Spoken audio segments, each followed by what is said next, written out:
تخيلوا معايا كنتو غاديين في شي بلاصه فيها غير المونيكات معلقين في الشجار، وفين ما مشيتو كتلقاو مونيكا مقطع عليها يا الراس يا الرجلين يا اليدين، والمظهر ديالهم كيخلع بزاف. اولا تكونوا غاديين حتى تلقاو عرمه ديال المونيكات حدا رجليكم، عينيهم مبلقين وبحال كيشوفوا فيكم، وكيف ما قلت لكم كلهم مشوهين وكلهم ما فيهم ما يتشاف. هادشي اللي غادي تشوفوه الا فكرتوا تمشيو لواحد الجزيره في المكسيك، واللي تيقولوا ليها جزيره الدمى المسكونه. في هذا العالم اللي عايشين فيه كاينين بزاف ديال البلايص اللي الصراحه ما عمر شي واحد عرف الاسرار ديالهم وكيخلعوا بزاف، وحنا كبشر فينا الفضول وكنبغيو نعرفوا دوك البلايص كيفاش حتى تهجروا، وشنو السر اللي خلاهم يكونوا مسكونين او اللي يكونوا كيخلعوا لهاد الدرجه. كاينين ناس كيمشيو بصح يكتشفوا دوك البلايص وتيعيشوا مغامرات وكيعيشوا شي حوايج اللي بزاف، وكيقدروا يرجعوا عندنا ويعاودوا لينا اشنو وقع معاهم في ديك البلاصه والمغامرات وكاع داك التخربيق اللي داروه في ديك البلاصه.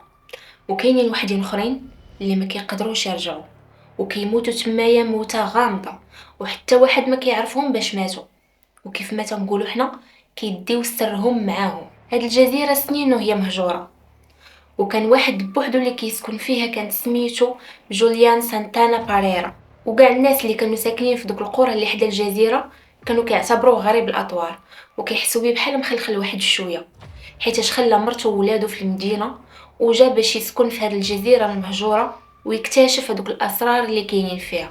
القصه ديال هذه الجزيره هي ان واحد البنت صغيره كانت غارقه في الواد اللي كاين في هذيك الجزيره، وهاد البنيه هادي كانت خارجه هي وباها وامها كيتساراو تمايا ولا دايرين بيكنيك، وكانت هازه معاها واحد المونيكا يلاه جابها ليها باها باقا فرحانه بها، وهي كتلعب حتى كطيح ليها شي حاجه في الجنب ديال الواد.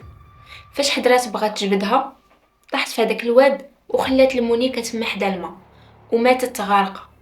ولحد الان اللي انا كنعاود لكم في هذا الفيديو باقي مازال ما لقى حتى شي واحد الجثه ديال هذيك البنت، ومن ديك الساعه وهي منتشره الاسطوره ديال البنت والمونيكا ديالها، وكيقولوا ان الشبح ديال هذيك البنت كيخرج كل نهار اولا كل ليله باش يقلب على المونيكا ديالها.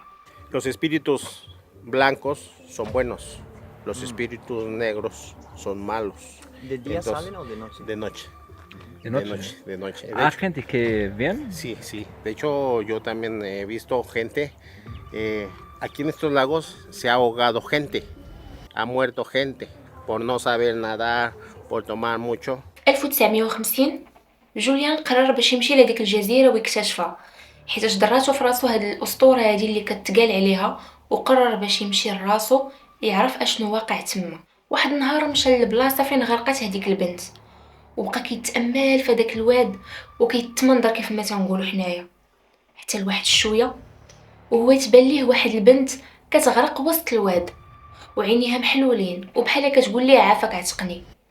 حنا كبشر كتحرك فينا الغريزه ديال الانسانيه، هو بلا ما يفكر هبط للواد وقرر باش يعتق هذيك البنت مسكينه. فعلا تلاح بحوايجو وهز داك الشيء اللي كان كيغرق، ولكن ما كانتش البنت اللي كتغرق، انما لقى مونيكا عينيها زرقين وشعرها صفر وعينيها مبلقين فيه بحال كتشوف فيه. هنا جوليان مشى كيجري عند دوك الفلاحه اللي كاينين في الجنب ديال الجزيره وعاود ليهم كاع داكشي اللي وقع.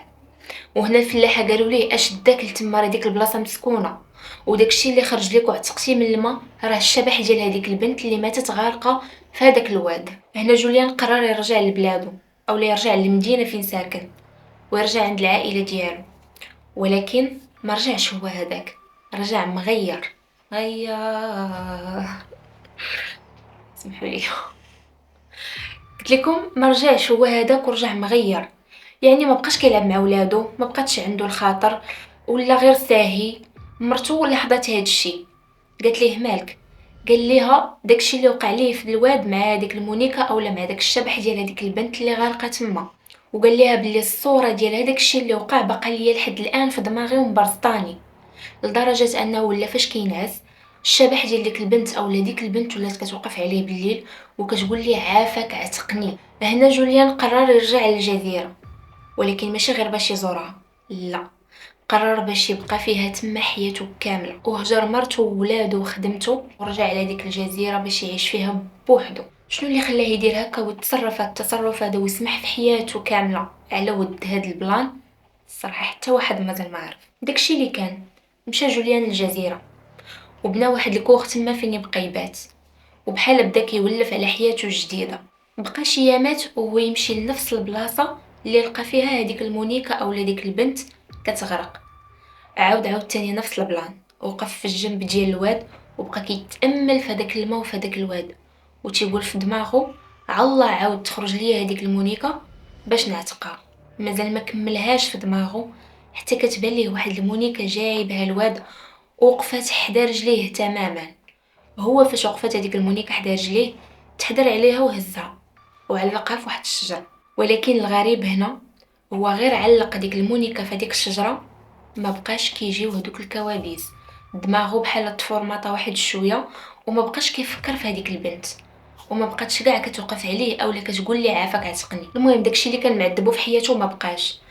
هو عاوتاني رجع لنفس البلاصه في النهار الثاني وهو كيحاول يعرف اشنو هادشي اللي ولا كيوقع ليه، واش بصح ديك المونيكا اللي علق في ديك الشجره هي اللي خلات الروح ديال هذيك البنت تهدى، اولا نقولوا ملي عتق ديك المونيكا من الواد وعلقها في الشجره اللي خلى ديك المونيكا تبرد واحد شويه وما تبقاش تجي ليه في دماغه اولا في الاحلام ديالو. صافي عاود وقف تاني في الجنب ديال الواد وبقى كيشوف هذاك الواد.